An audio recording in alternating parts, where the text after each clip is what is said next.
The presentation today is called The Secret to Job Search Success. The Secret to Job Search Success. No, really.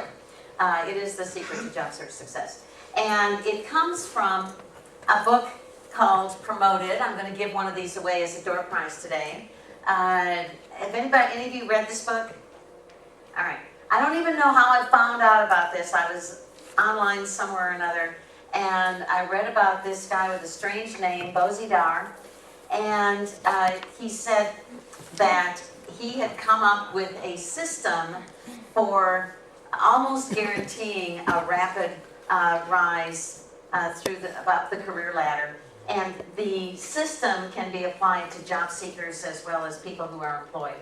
He himself, as he was perfecting this system, got 6 promotions in 6 years, ended up making 15 times his original salary, and became the global director of something or another.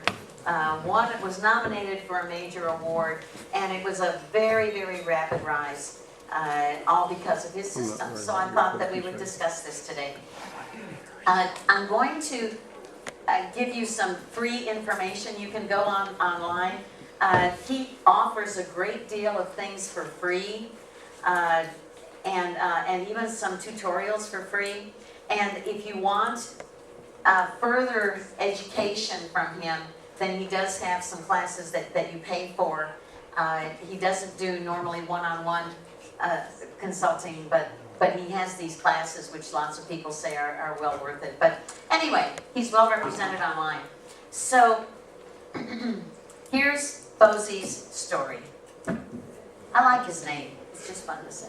Sounds like a little teddy bear name. So he graduated from college with a degree in business and almost immediately landed his first job, which was a sales job in the healthcare industry. And somewhere within the first 3 months, he found some tapes, some motivational sales tapes by Brian Tracy. And he said those sales tapes transformed his career and his life essentially, and motivated him, told him how to sell, told him how to close deals, told him how to relate to customers, told him how to make the big bucks, and he did. He was all about results, results, results.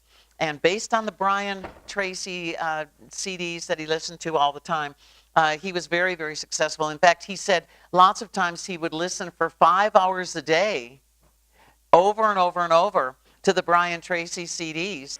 And then he would spend 3 hours a day selling and closing deals. And he became very, very quickly the top salesperson in the whole company. So it was all about results, results, results. And I think it was after 15 months with this company being the top salesperson consistently, he got called into his boss's office, and he thought, well, he's going to commend me for my performance. And instead, he went from success to termination. And he's like, what? How could this happen?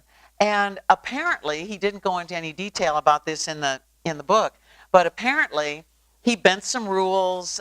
There was a bit of a complaint from a customer about some of the methods that he was using or something like that.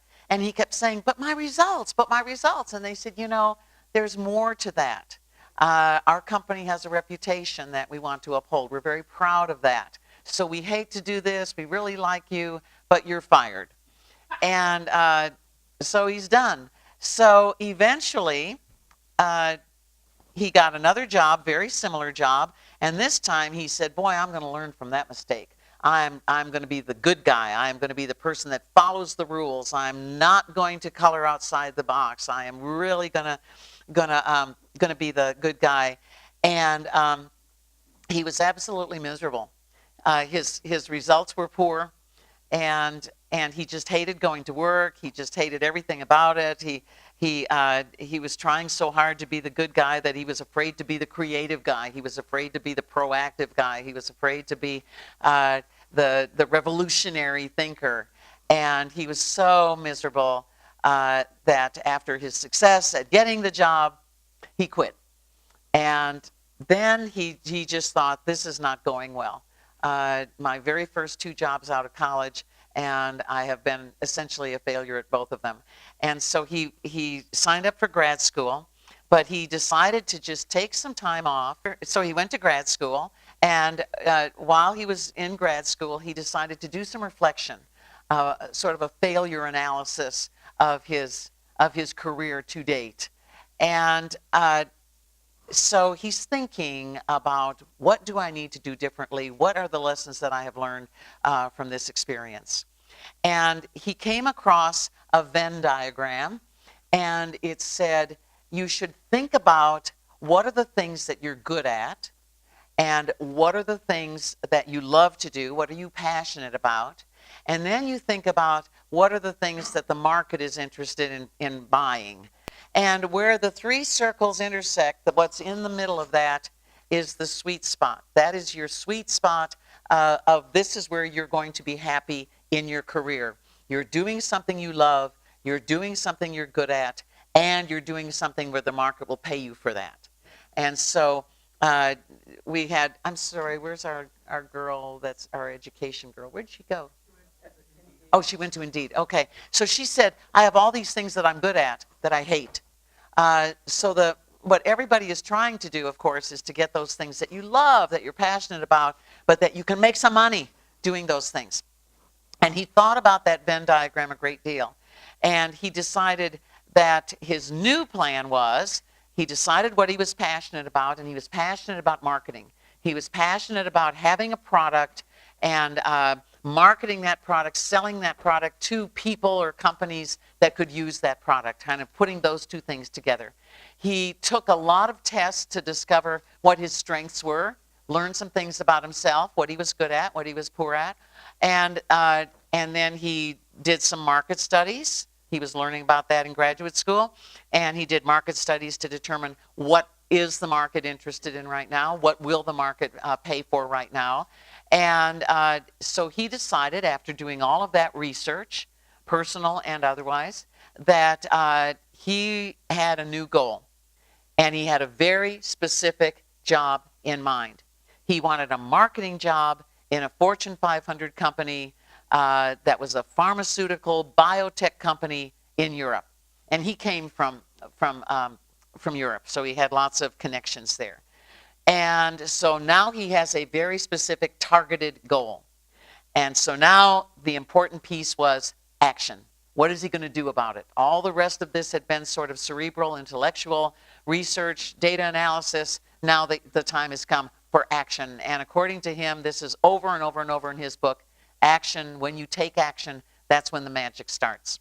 So he researched what was the largest pharmaceutical companies in the country and what were the largest pharmaceutical companies in Europe, and he decided, he found out what was number one, and then he went into LinkedIn. This was very early in the development of LinkedIn. He said there were only about 4 million users on LinkedIn. He was one of the first users, and through LinkedIn, he was able to find the general manager. And doing a little bit more sleuthing, he figured out what was the email address of the general manager of the largest pharmaceutical company in the country, and he proactively sent this person an email. And instead of basing the email on himself and what he needed, he said, I've been looking at your company, I'm very impressed, let me introduce myself. I noticed in my research that you're dealing with this particular problem. Well, I have some ideas on possible solutions for that problem that you're dealing with, and I'd love to talk to you about them. And surprise, surprise, surprise, the result of that was the general manager of the pharmaceutical company contacted him and said, I'd like to interview you for a job that is not open yet. It's not going to be posted for 3 or 4 months, but I'd like to interview you for it already. And so here's a guy, has no job, he's unemployed, he's a graduate student, and he has this fabulous interview lined up. And in fact, they sent him a chauffeured BMW limo in order to take him to this interview. And it was all because of a proactive approach. We've had quite a few presentations recently from Gary O'Neill, a local recruiter. Gary is all about telling you, do not wait for a job opening. Do not wait for them to contact you. Do not wait for everything to fall in place. Do what you can proactively. And he's made many presentations about that, the proactive job search. When you reach out to a company, in fact, one time he spoke some years ago, and he gave us a little timeline, which I now use in my classes on creating a diversified job search strategy. And just imagine this, that the timeline has 3 sections. The first section is a company has no job openings. It's a company where you would like to work, but they have no openings. If you reach out to that company, reach out to specific people within that company before they have openings and try to get a conversation going. You're introducing yourself, you're letting them know who you are and what you can do for them. And there's no competition because they're not hiring anyway. And so there's none of those stresses of I need a job, I need a job. It's not there because all you're doing is having a conversation and introducing yourself. The next stage in the timeline is when the company does have some openings, but they don't have any posted. So they've put out a bid for a big contract. They're pretty sure they're going to get it. They're pretty sure they're going to be hiring. They've got some senior people who are about to retire. They've got somebody who's pregnant. But they're trying to fill these jobs without going public. So they're trying to see, do we have any internal candidates who would be interested? Does anybody know somebody that you could recommend for these jobs? Most companies would prefer to hire somebody that they've worked with before, somebody that somebody internal can recommend, rather than going outside and trying to get somebody that they really don't know. They have to do a lot of research. They have to spend a lot of time following up on a background check and all of that stuff. They would much rather hire somebody that gets networked into the organization. And so, anyway, you might have a little bit of competition if you reach out to a company at that point. You might have a little bit of competition from internal people, but you might also become part of their strategic plan because they say, you know, we could move this person into that role because he's done it before. He liked it. He was good at it. And, you know, we had that guy contact us who has exactly that background in a similar company, and we could move him in there. So suddenly you become part of their strategic plan on how they're going to develop their workforce. And then the third section of the timeline is when the jobs are posted. You reach out to a company at that point, get to the end of the line. They have 300 applicants for that position. Now you've lost your edge. You've lost that competitive piece because they don't have time to meet you. They're busy. They're checking all these other resumes that they've got. So you really want to be proactive about your approach, and that's exactly what Bosie decided, and it worked out well for him. And eventually he was hired. He said he had 6 interviews altogether, but eventually he was hired, and his new title was Junior Brand Manager. So he's in the job. He's doing the job. He said this job had a lot of problems associated with it. It didn't pay a great deal of money. He was having to support not only himself, but his girlfriend. He also didn't have he was learning a language. He was, I don't know if this was an English speaking company. English was not his native language, so he was struggling with that. He also was trying to get a work visa. He had a temporary one that expired every 6 months, and so he had to constantly be updating his immigration standards. So it was not an acceptable place for him to get comfortable. So he took some action, and he decided step 2, after proactively contacting somebody, was going to be to develop relationships. He was going to get very close to decision makers. He was going to try to find people, at least one good, strong mentor, people that would advocate on his behalf. So he developed relationships. He found a mentor advocate. His first mentor advocate was that general manager that he had reached out to initially. And then eventually he had other people in senior management that he created relationships with. And sure enough, one of those senior level managers nominated him for the top 25 European talent program.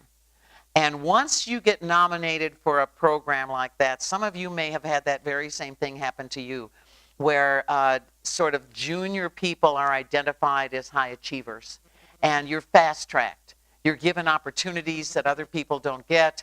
You're given assignments that are a good have a good upward mobility progression track, and so forth. And that's sort of what happened to him. Once he got that nomination, it made a difference. But just getting the nomination did not mean that he stopped taking action steps in by himself. He was very proactive still. And so he refined his strategy. He thought, I'm on to something. I'm figuring out how to do this. I'm figuring out how to craft my career, how to design my career, how to take responsibility for designing my career. He refined his strategy. What's working? What's not working? What do I want to do in order to get where I want to be?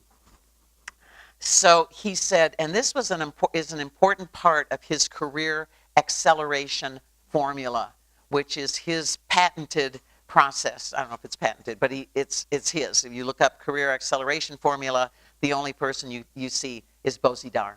And so the first 10 minutes of every day, he spent thinking about his career strategy, the big plan, the big picture of where does he want to be. Is what he's doing today supporting where he wants to be? Does he need to tweak it? Does he need to go in a different direction?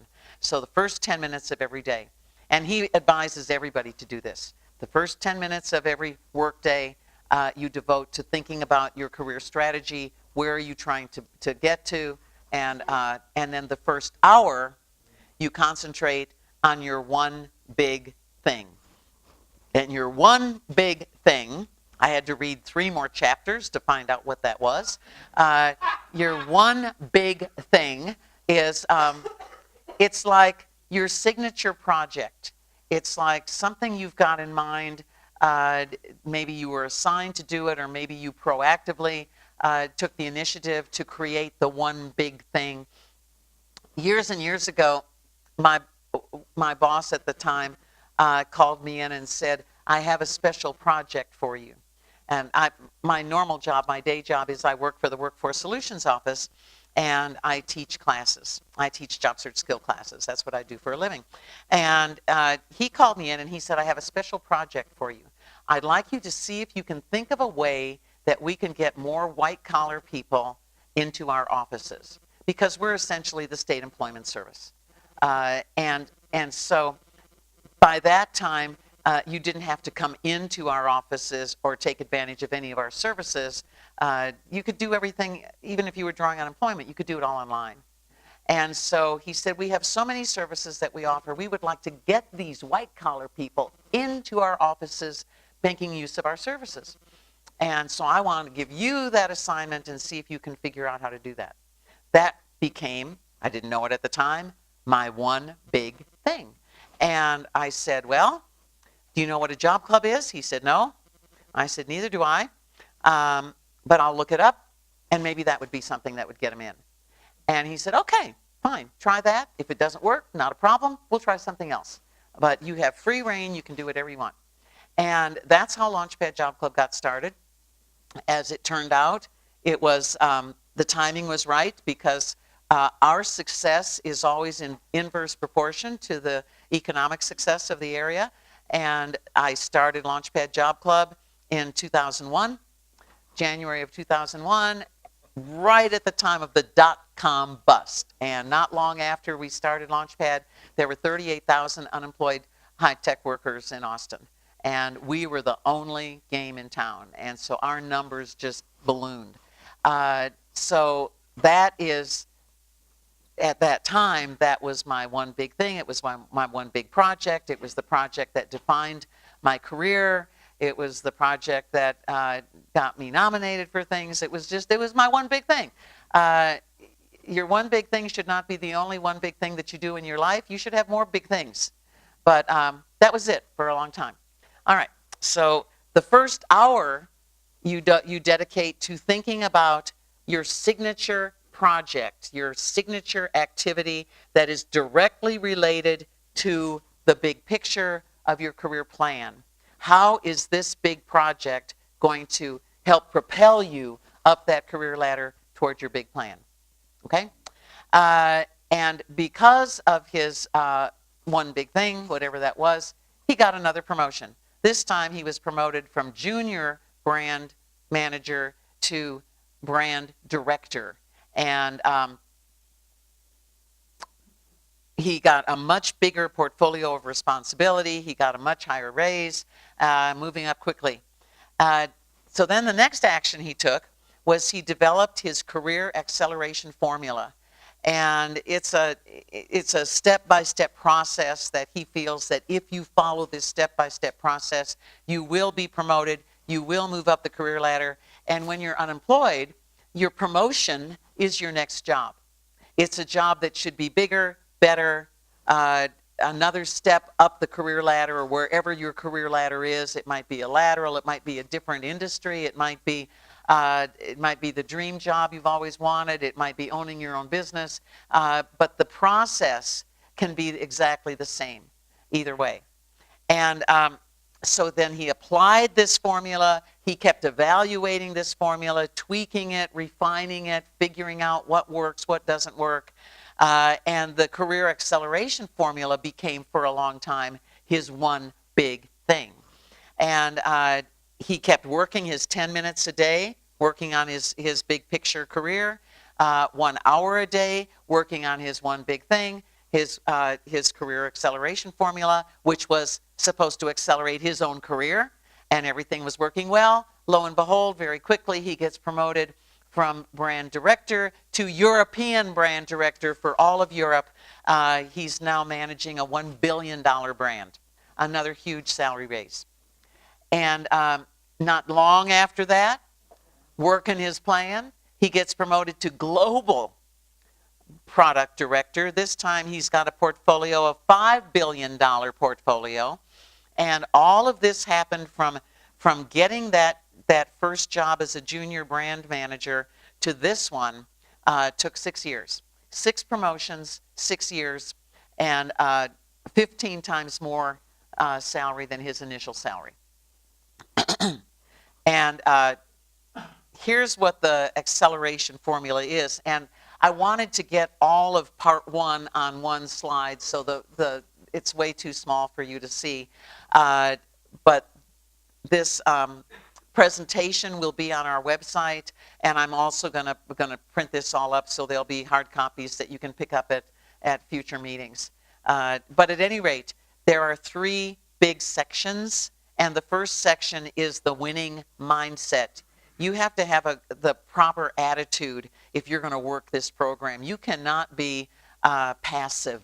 You've got to have a really good mindset. So there are 8 pieces to the winning mindset. The first piece is you have to think in terms of how can I help?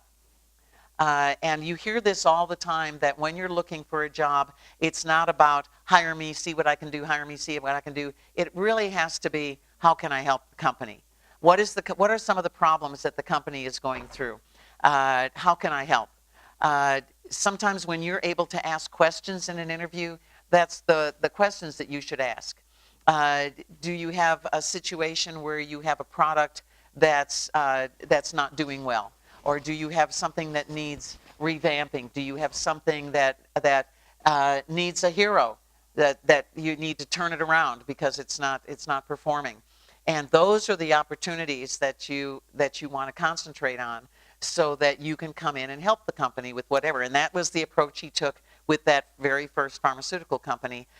He saw that they had discussed a problem that they had, and it was, I have some ideas for some solutions that might help make a dent in this problem. How can I help? So you have to have that value first. I am the product. You're selling yourself. And nobody's going to buy a product because they like the salesperson. They're going to buy a product because the product can fulfill a service. The product can meet their needs. So you have to think of yourself as the product. You have to market the product. You have to sell the product. Number 3, I work smart, not hard. I told you that for a long time with the Brian Tracy tapes that he sat there and listened to those CDs 5 hours a day. He wasn't working hard selling the product. He was working smart, listening to how to sell the product. 3 hours a day he sold the product and outsold everybody. Be efficient in the way that you use your time. And one of the things he talks about is not being a slave to your job, not working, from dawn to dark, putting in more hours and more hours and more hours. That's working hard, but it's not working smart. How can you work more efficiently? How can you make more efficient use of your time? And he gives a lot of different suggestions for how to do that. Number 4, I am in control of my career success. Don't wait for your boss to see how great you are. You are in control. And he started even keeping track of all of the good things that he had done. And periodically he would go in and he would say, here are some of the some of the successes that we've had. We designed this, we did these things, these were some of the successes we've had. And he would talk to his mentors, he would talk to his advisors on, I'd like to see where I could apply the same success methodology to some other areas of the company. Can we work together on figuring out how to do that? And so he's bragging about his own successes at the same time that he's saying, how can I help? How can I use these success models in order to help the company overall? Success patterns are learnable. He learned how to sell by listening to the CDs. Lots of times you get self-help books and it helps you become more successful. You can learn how to be a success. He is a huge advocate of not only lifelong learning, but self-improvement. He says to this day, he spends $20,000 a year on self-improvement stuff, on learning how to be successful. Now, it could be that he threw that in, and he talks about that so much in the book because he really wants you to buy his training program. But he offers up so much for free that I don't know that he's that mercenary. I think he really does just want to help. The best jobs are not advertised. The best jobs are created, he says, for the best people. When a company finds somebody, when they see somebody who can be a success, very often they'll create a job, or they'll design a job, or they'll format a job around the skill set of that person. That happens more often at higher level places, but it can happen all the time. Sometimes you get hired at a lower level job, and during that employment, the company realizes how good you are, or that you have a special skill that they hadn't even been aware of before. And suddenly your job is enlarged in order to take advantage of that value added that you brought to the company. So at any rate, there's that. Number 7, the compound effect is the most powerful force in the universe. So he talks about compounding money, of course, and I believe the person who said that was somebody like Warren Buffett or Albert Einstein, or some great successful person who said the compound effect. Obviously, financially, they talked about if somebody gave you, I'm thinking that what it said in the book was, if somebody gave you $5 million and somebody else gave you a penny and said, we're going to compound this penny over the next 30 years, or you can have $5 million, that eventually the penny with the compound interest is going to reap many more millions than the 5 million. So the whole compound interest thing. And the same thing happens. He shows how that same effect can happen in many different aspects of your life. One is gym membership.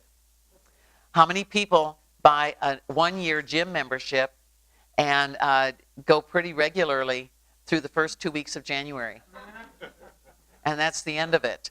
Whereas the person who goes twice a week for a year is going to have that beneficial effect of the gym membership over the long haul, going regularly, just like the penny that continues to get compounded over and over and over, that the overall effect will compound, and you will come out with a great deal more fitness and improvement than the person that does it just for a short period of time, but in an intensive mode. So there is that. Having a great career is fun. And the whole search needs to be fun, and it needs to be, if you're not having fun, you're in the wrong career field. So the whole process should be fun. So the winning mindset, have a good attitude about what you're doing. It's a game. It's a chess match. It's how can I figure out? I'm here and I want to be there. How can I do that? What is the process that I can go through that will help me get there in a very short period of time and have fun doing it and help people at the same time? How can I do all of that? And he figured out the formula. Okay, so that's the winning mindset. What's some more action? The first 10 minutes of your day to plan your career strategy. That is a given of these are the actions you take in order to work that mindset. And then he says you always, when you see good advice, it's not enough to just read the good advice. You have to act on the good advice. You have to take action. If you don't take action, if you don't do it, then it's worthless. It's worthless to you. So he says take 3 of those 8 mindsets and decide which 3 you're going to work on first. Post those 3 mindsets, post them up there like a big mantra, remind yourself, and start working those 3 mindsets every day. Try to take actions that will support those 3 mindsets. Work smarter, not harder. Whatever your 3 are. The second thing, so it was have a winning mindset, create value. And so he says the 2 things that you need to do to create value.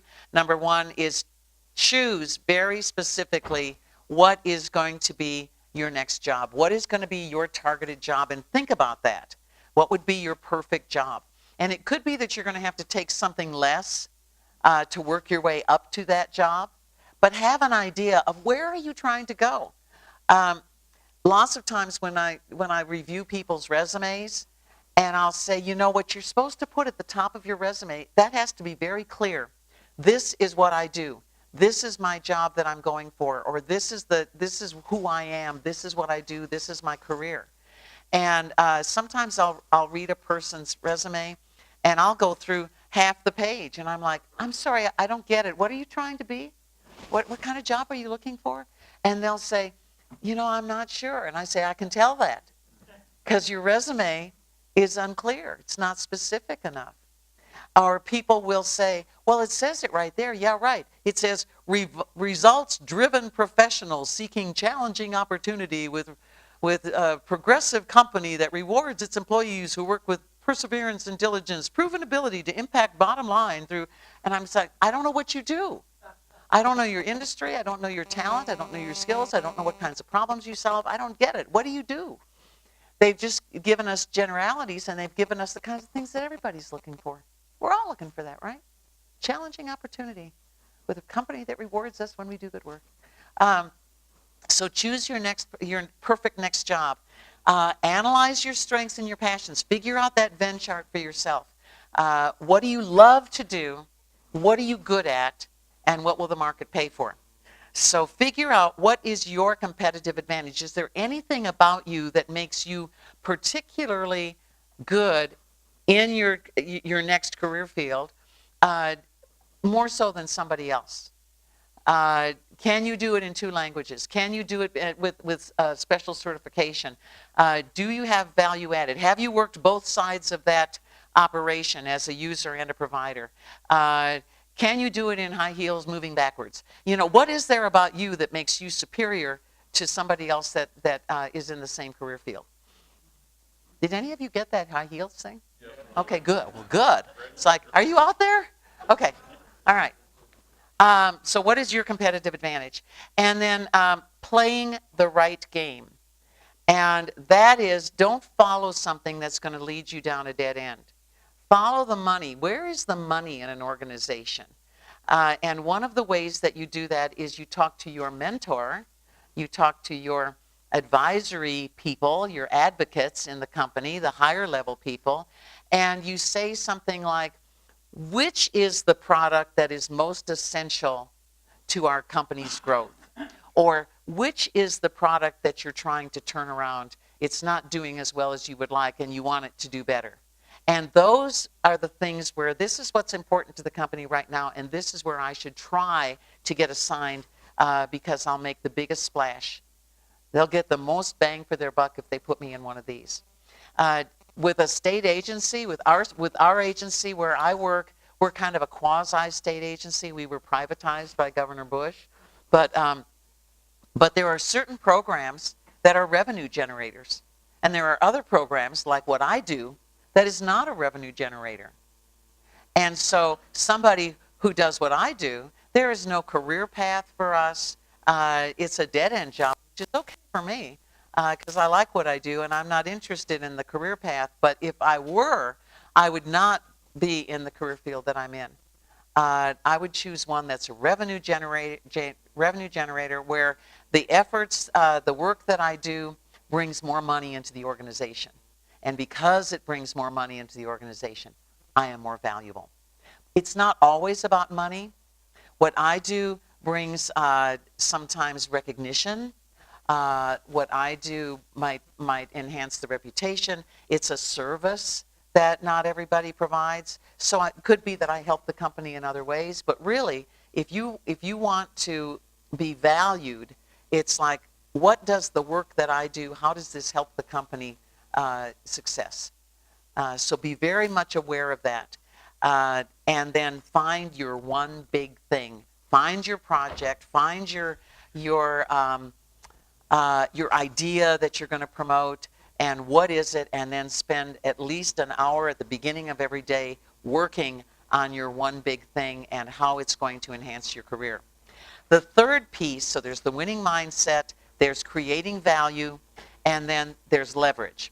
So how are you going to leverage what you do well in propelling you up that career ladder? How are you going to do that? And according to the little diagram, make your boss work for you. And so one of the ways to do that is to make your boss advocate for you. That's how he got nominated for the top 25 European people. That he got that. He got the boss sometimes will promote him. The boss will give him inside information. The boss will give him special assignments. Make your boss work for you. Even if you don't like your boss, see if there's somebody, either that person or somebody else at that level that you can ally yourself with, so that you have somebody in an executive position who is at least aware of who you are and what you do and what you can do. And that's a huge piece of his success. Grow fast into you 2.0. Reinvent yourself, improve yourself, and then brag about that without being irritating about it. How do you explain to people that you're growing, that you're achieving, that you're doing good things, and make it always enhance the company? You become the key person of influence in whatever your next big thing is. He offers free online training. He also, if you go into his website, he offers free bonus things. All of these are related to Chapter 5, but I printed up just one copy to tell you about it. This first one, bonus number 1, get into the right game. You know, I said you have to choose which product do I want to promote or which department do I want to be part of. How do you determine what is the right game? And so he says, it starts out saying, you know the two components that make the right game. You understand why you should be looking for departments or units which are in the growth or turnaround situation. How do you garner more information about this? And he says, look into these things. Look into annual reports. Look into recent CEO speeches. Look into CEO statements that are made to the public. Have informal discussions with colleagues and future peers. When you hang around achievers, find out what the achievers are talking about. Once you have all of these, write down 1 to 2 departments or units that are expected to grow and work to see, can you ally yourself with people within those areas. So that's the first bonus thing. The second one, bonus number 2, uncover your strengths. How can you do that? Answering the 3 questions listed in Chapter 5 will get you a pretty good idea of where your strengths lie. But largely thanks to science and the folks at Gallup Research Group, there is a much simpler and far more precise way for you to uncover your strong suits.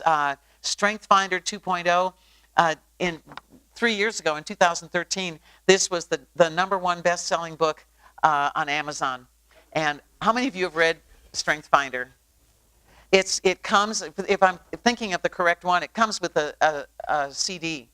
And you take a test in the book, so only the person who's bought the book can take the test. And it tells you these are your strengths, these are your strong suits. There are other ways to do that as well. There are lots of other online strength tests that you can take. This particular StrengthsFinder 2.0 is based on 17 years of research and millions of data points, and it helps you quickly distill your top 5 strengths. So you have to purchase the book, go to their website, do the test, after which you will receive a report that will say these are your strengths. Here's what you will get from the report: the description of each of the 5 strengths, how to stand out using the strength, 10 action ideas you can deploy in everyday life if you use the strengths, examples of people with similar strengths, questions and practical applications of the strength. And if you haven't done so already, he says buy the book. He's all about that. Read the report. Write down your top 5 strengths, because we're going to use them later in this book. Number 3, how to pinpoint your competitive advantage. And looking for a job, it's all about how can you differentiate yourself from the other people that are applying for the same job. The best source to find your competitive advantage is your resume. This is how you connect the dots in a way that is unique. Before you jump into it, update your resume. If you haven't kept it up, start looking at what makes you stand out. Go through your resume. You are most likely to identify your competitive advantage there. Use different color markers. You can mark your experience, your training, your personal strengths, your attributes that are just part of who you are, that make you a little bit quirky perhaps, but also make you unique. Then he says, I want you to go beyond the resume. Very often what you look at in the resume, you're only thinking of your work supply. There's so much more than that. Everything that you've ever done is fodder for that. The 4th one is find the right person to validate your next perfect job position. Send an email to your 3 job role models. Identify perhaps 3 people in the company, 3 people in your industry, 3 people that you admire for some reason. Send an email to them, invite them for coffee or lunch. Most likely, these are going to be your future peers. If they don't exist internally, use LinkedIn. But no cold emails when you're reaching out to them, wanting to talk to them as your future close colleagues. It's always better to have somebody introduce you if possible, put in a good word for you. Although he did reach out in cold and worked well for him. Tell them that you're thinking of pursuing the next XYZ job. Ask them what are the critical success factors to the job, the pros and cons, et cetera, et cetera. But start aligning yourself with these movers and shakers within your industry, within your company, within your area. And to get free online training, you can go into this website, career10x.com/free-training. And there's a great deal of training that he offers for free. He's got videos, he's got YouTube stuff where he gives you a lot of this very same advice for free. And then if you want the advanced training, you can pay for that, but I didn't even look to see how much that costs, because he's very generous. This is his next big thing, and he wants to help lots and lots of people get jobs. So I encourage you to take advantage of it.